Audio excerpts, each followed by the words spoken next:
Every man has a flaming star over his shoulder.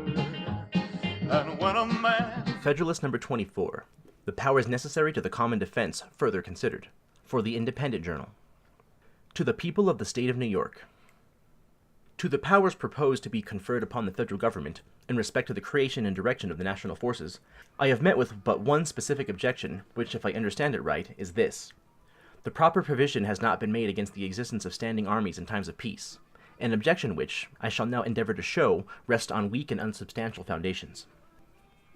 It has indeed been brought forward in the most vague and general form, supported only by bold assertions, without the appearance of argument, without even the sanction of theoretical opinions, in contradiction to the practice of other free nations, and to the general sense of America, as expressed in the most existing constitutions.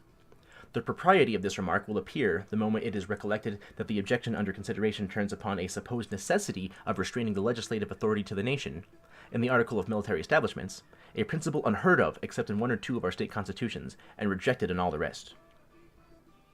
A stranger to our politics, who has read our newspapers at the present juncture, without having previously inspected the plan reported by the convention, would be naturally led to one of two conclusions, either that it contained a positive injunction, that standing armies should be kept in time of peace, or that it vested in the executive the whole power of levying troops, without subjecting his discretion in any shape to the control of the legislature. If he came afterwards to peruse the plan itself, he would be surprised to discover that neither one nor the other was the case, that the whole power of raising armies was lodged in the legislature, not in the executive, that this legislature was to be a popular body consisting of the representatives of the people periodically elected, and that instead of the provision he had supposed in favor of standing armies, there was to be found, in retrospect to this object, an important qualification even of the legislative discretion, in that cause which forbids the appropriation of money for the support of an army for any longer period than 2 years, a precaution which, upon a nearer view of it, will appear to be a great and real security against the keeping up of troops without evident necessity. Disappointed in his first surmise, the person I have supposed would be apt to pursue his conjectures a little further.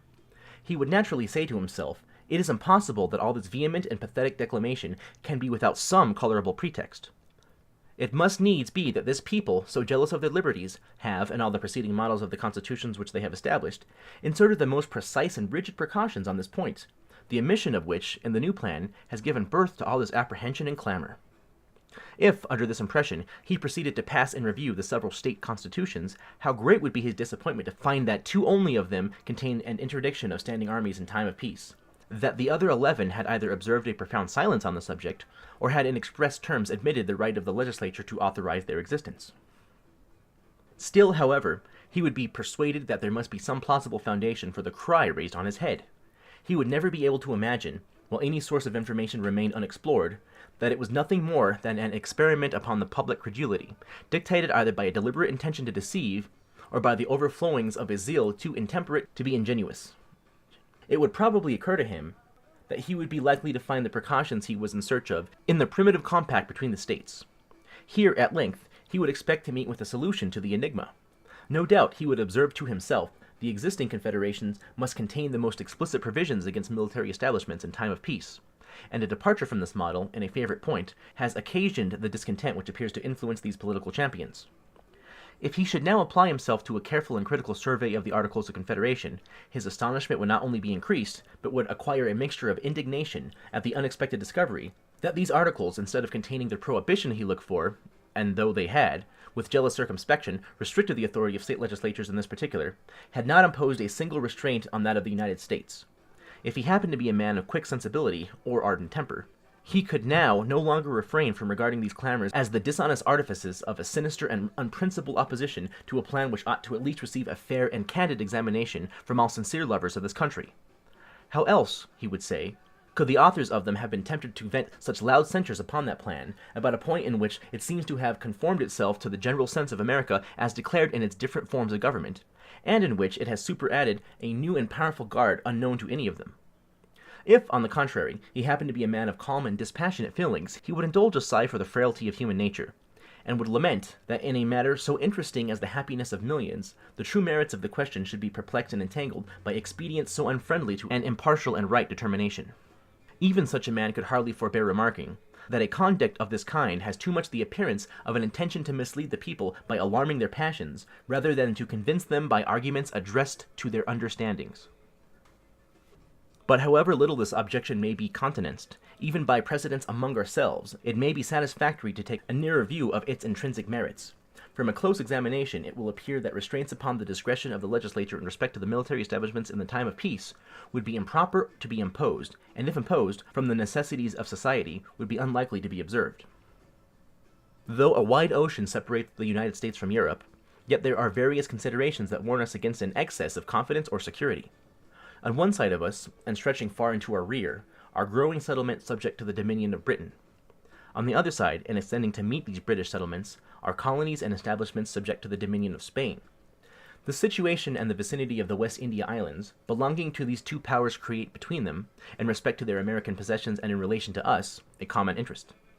The savage tribes on our western frontier ought to be regarded as our natural enemies, their natural allies, because they have the most to fear from us, and the most to hope from them. The improvements in the art of navigation here, as to the facility of communication, render distant nations, in a great measure, neighbors. Britain and Spain are among the principal maritime powers of Europe. The future concert of views between these nations ought not to be regarded as improbable.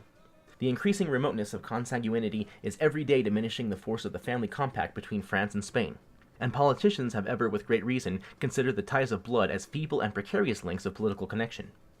These circumstances combined admonish us not to be too sanguine in considering ourselves as entirely out of the reach of danger. Previous to the Revolution, and ever since the peace, there has been a constant necessity for keeping small garrisons on our western frontier. No person can doubt that these will continue to be indispensable, if it should only be against the ravages and depredations of the Indians. These garrisons must either be furnished by occasional detachments from the militia, or by permanent corps in the pay of the government. The first is impracticable, and if practicable, would be pernicious. The militia would not long, if at all, submit to be dragged from their occupations and families to perform the most disagreeable duty in times of profound peace. And if they could be prevailed upon or compelled to do it, the increased expense of a frequent rotation of service, and the loss of labor and disconcertion in the industrious pursuits of individuals, would form conclusive objections to this scheme. It would be as burdensome and injurious to the public as ruinous to private citizens. The latter resource of permanent corps in the pay of the government amounts to a standing army in a time of peace, a small one, indeed, but not the less real for being small. Here is a simple view of the subject that shows us at once the impropriety of a constitutional interdiction of such establishments, and the necessity of leaving the matter to the discretion and prudence of the legislature. In proportion to our increase in strength, it is probable, nay, it may be said certain, that Britain and Spain would augment their military establishments in our neighborhood. If we should not be willing to be exposed, in a naked and defenseless condition, to their insults and encroachments, we should find it expedient to increase our frontier garrisons in some ratio to the force by which our western settlements might be annoyed. There are, and will be, particular posts, the possession of which will include the command of large districts of territory, and facilitate future invasions of the remainder. It may be added that some of these posts will be keys to the trade with the Indian nations. Can any man think it would be wise to leave such posts in a situation to be at any instant seized by one or the other two neighboring and formidable powers? To act this part would be to desert all the usual maxims of prudence and policy. If we mean to be a commercial people, or even to be secure on our Atlantic side, we must endeavor, as soon as possible, to have a navy. To this purpose there must be dockyards and arsenals, and for the defense of these, fortifications and probably garrisons. When a nation has become so powerful by sea that it can protect its dockyards by its fleets, this supersedes the necessity of garrisons for that purpose. But where naval establishments are in their infancy, moderate garrisons will, in all likelihood, be found an indispensable security against descents for the destruction and arsenals of our dockyards, and sometimes of the fleet itself. Publius.